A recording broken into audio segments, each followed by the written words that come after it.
So, mechanics,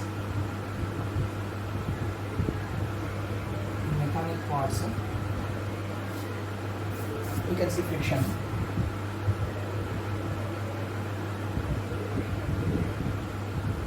So, first of all, what is a friction?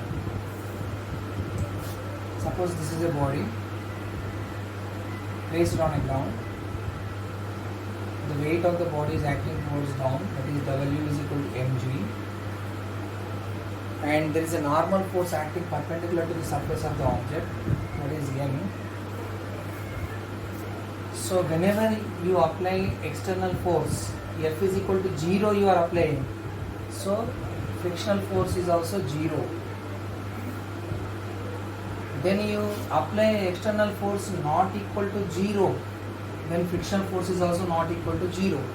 Then frictional force is existing. So the body is at rest. So frictional force is equal to the static friction. When a body is at rest, the frictional force acting on the body is static friction. So this is static friction. So static friction is equal to the applied force. Static friction is equal to applied force. Up to which point the static friction is equal to applied force? Up to the point where F is less than or is equal to limiting friction. What is limiting friction?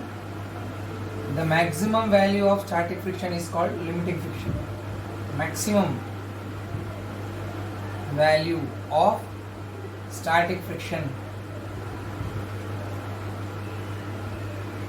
is called limiting friction.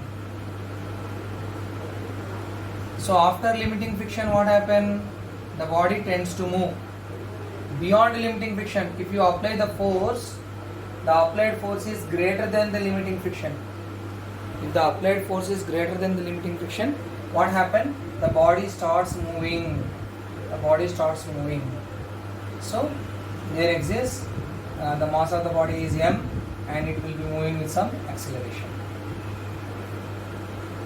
Okay, beyond, when you apply the force, the applied force is greater than limiting friction, then only the body starts moving.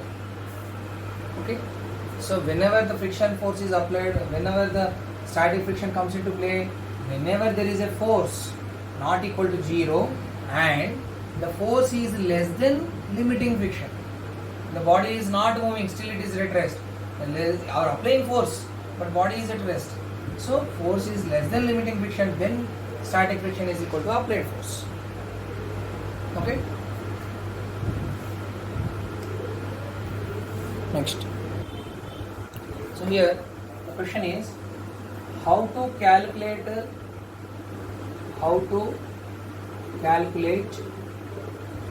friction. How to calculate friction? How you will calculate the friction? That is a question mark. So this is the body again. It is on the ground. It is on the ground. The body is on the ground. So it is having the mass m, and it is having weight W is equal to mg. And there is a normal force acting on the body. Okay. So this is equal and opposite the normal force. That's why body is not going up, not going down. So they are equal. So definitely normal force is equal to mg. Now you are applying some force F.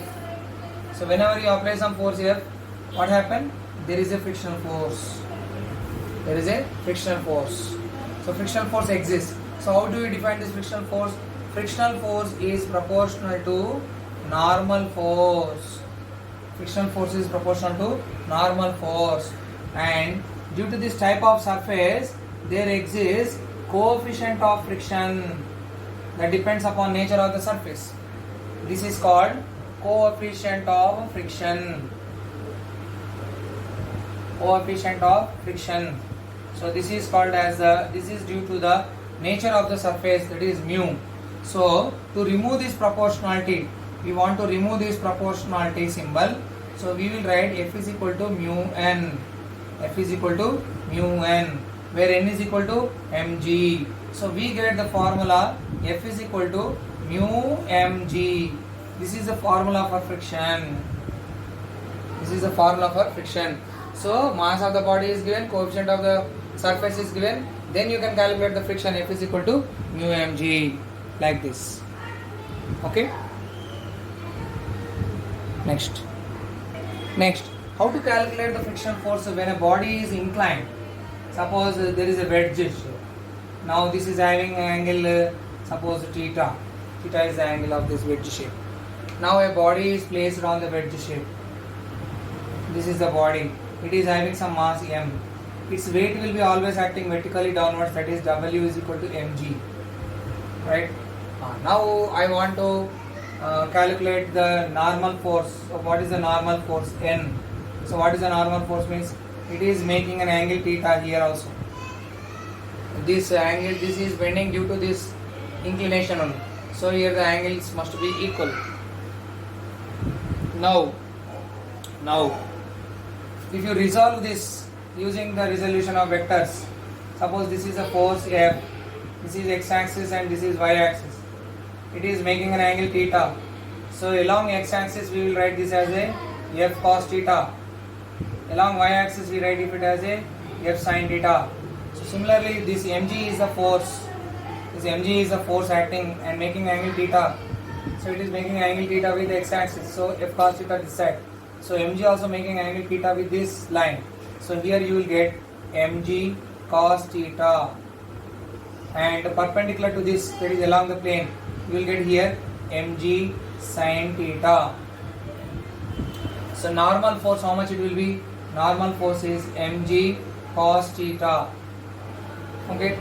So suppose the body is moving in this direction. It is moving with some acceleration a.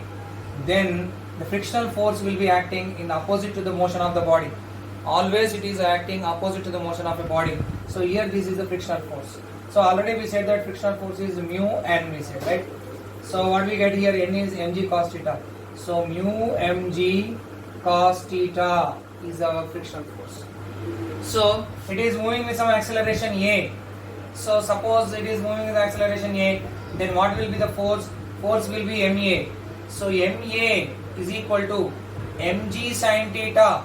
This is the force exerted by the body due to which it is moving downwards due to its weight.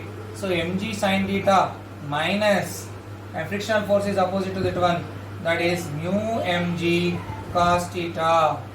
So you can take here what we can take here common is we can take mg common here in both the terms. We can take mg as a common, right? So what we get, mg of sin theta minus mu cos theta. So that is equal to ma. So m and m get cancelled. So a is equal to g into sin theta minus mu cos theta. So this is the acceleration with which a body is falling on its own on the inclined plane. From the inclined plane, the body will be falling down with this acceleration. Okay. Suppose if the friction is not there, if the friction is zero, there is no friction, frictionless surface. When we call frictionless surface, you have to take mu is equal to 0. When mu is equal to 0, it is called as a frictionless surface. Frictionless surface. So whenever we talk about frictionless surface, this mu term will be giving 0. So then the acceleration will be g sin theta. The body will be falling on the inclined plane with the acceleration of g sin theta. When theta is equal to 90 degrees, if this inclination is increased to y-axis, if this inclination angle is actually this is the inclination angle, it is shifted to this 90 degrees. If it is shifted to 90 degrees, then what happen? If the inclination is 90 degrees, then a is equal to g sin 90.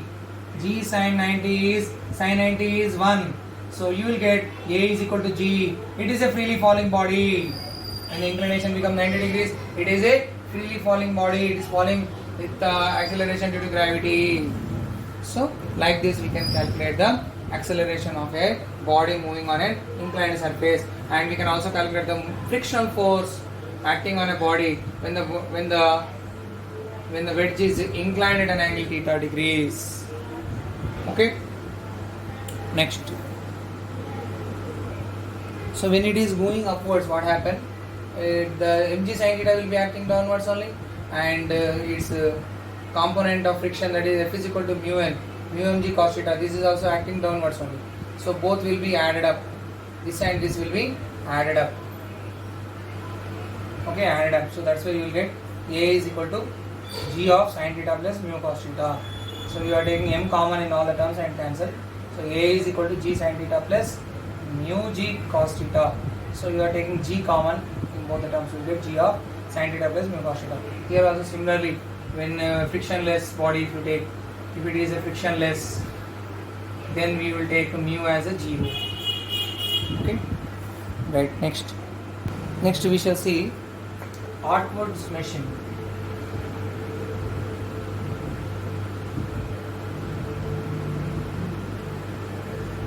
Suppose there is a pulley like this, it is fixed, and there are two masses. This is m1, this is another mass m2. Okay, then we have to find the tension in the rope, that is T. This is also acting down upwards, T, right? Suppose if m2 is greater than m1, suppose we are taking the case m2 greater than m1, what happened? It will be going downwards. The net acceleration is downwards. Here the acceleration is upwards. Okay, right. So two things we have to find. What is the tension in the rope? What is the acceleration in the rope? Two things we are going to find. These two things. Okay. So to find these two things, what we shall do first of all, we write the free body diagrams of two masses. We are going to draw free body diagram. Okay, free body diagram. Free body diagram I am going to draw for mass 1 and for mass 2. First of all, I will draw for mass 1. So this is the mass 1, and its tension is acting upwards, this is T, and acceleration is acting upwards, A, and the weight of the mass m1 will be acting downwards, that is m1g. m1g is the weight of the block acting downwards. Weight of the block acting downwards. Now the resultant acceleration, that is m1a, must be equal to the resultant force, that is upwards. It is going upwards. So the resultant force upwards must be equal to. So tension is greater. This tension is greater than the weight of the block. The tension is greater than the T is greater than the weight of the block. That's why it is going upwards. Otherwise it will come downwards. So it is greater. So that's why we have to do T minus m1g we have to do. So I will take this m1g to this side. So what we will get? T is equal to m1 plus m1 of a plus g you will get. You are taking this one to this side, it becomes plus. So m1 is common in both the terms. So what you will get? T is equal to m1 of a plus g you will get. This is our equation number 1 you take. Similarly, you are writing free body diagram for the second block, that is you take m2. So m2 weight is acting downwards only, that is m2g is the weight acting downwards. So you draw the free body diagram. Tension is upwards. Weight of the block, this is mass of the block m2. So weight of the block will be m2g, and the acceleration is directing towards downwards. So the resultant force will be downwards. So m2a must be equal to m2g minus t. m2g minus t. So I am taking this t to this side.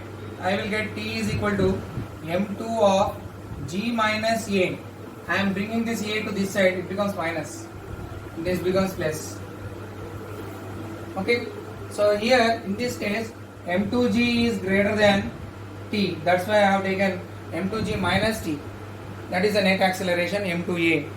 Net force acting is m2a. So m2a must be equal to m2g minus t. So m2 I am taking common in both the terms. So I will get g minus a. So like this we got. So both are representing the tension formula only, right? One is m1 of g a plus g. Another one is m2 of g minus a. So now you can equate these two equations. This is one equation and this is a two equation, right? Now we can equate these two equations. So like this we can calculate the tension in the string by substituting A value in the place of A. A value should be substituted in the formula T is equal to M1 of A plus G. So if you substitute, what happened in the place of A, if you write this G of M2 minus M1 by M1 plus M2, you will just substitute. So what you will get here, T is equal to M1 of G into here A is equal to, we got M2 minus M1 by M1 plus M2, right? So that you substitute here. So by taking LCM we get this all.